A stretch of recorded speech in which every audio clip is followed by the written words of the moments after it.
হাতে আর মাত্র দুটো দিন, তারপরেই বাংলার দ্বিতীয় দফার ভোট। বিধানসভা নির্বাচনের আবহে সোনারপুর উত্তর কেন্দ্রের রাজনৈতিক পারদ চড়ছে। ভারতীয় জনতা পার্টি এবার শাসক দল তৃণমূল কংগ্রেসের জনপ্রিয় লক্ষ্মীর ভান্ডার প্রকল্পকে সরাসরি চ্যালেঞ্জ ছুড়ে দিল।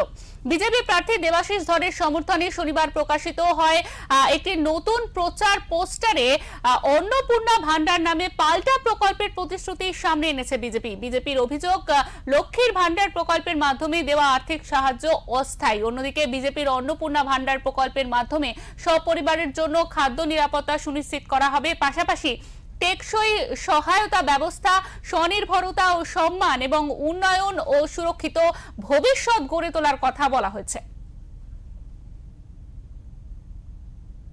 কম্পারেটিভ স্টাডি আছে, কোনো পোস্টাল ব্যালটের মানে পরে কত পার্সেন্ট ঠিক পোলটা হয়েছে এক্সাক্ট ডেটাটা আমি জানি না। এটুকু বলতে পারি যে কোনো কোনো জেলায় দেখলাম 97%-এর উপরে বেশি পোল হয়েছে। তো এই যারা গুন্ডা মস্তান বাহিনী যারা এগুলো করে বেড়াচ্ছেন, একটা কথা খুব স্পষ্টভাবে তাদের উদ্দেশ্যে বলতে চাই যে আমরা কমপ্লেন দিয়েছি, প্রশাসন ব্যবস্থা নেবে। আজকে রাত্রের মধ্যে প্যারামিলিটারি ফোর্স যারা ডিউটি করতে বাইরে চলে গেছিল বা আরো অন্যান্য বাহিনী যারা প্রথম পর্যায়ের ভোট করে চলে আসবে, তারা তো ব্যাপারটা দেখবেই।